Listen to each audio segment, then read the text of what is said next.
and the entire process of redoing this particular park has already been planned.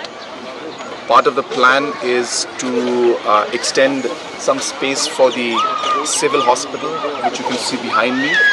So we will be extending space and giving some space from here for the civil hospital, so that more beds can come here and more facilities can be brought out.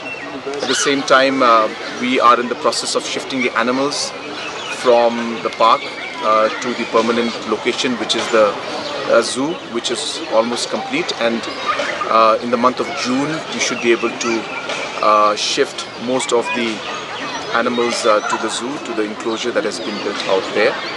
And once all of this is done, then we will start a proper reconstruction and renovation of the entire park, which will include a large number of facilities that will come up. At the same time, there will be some section behind where we are also planning to use for a parking lot, so that there could be some decongestion in the city, and that process also will start very soon. So we have come here today with the entire team to study this and to look at the plans, and we hope that this will be one step towards ensuring that we are able to decrease the overall congestion in the city of Shillong.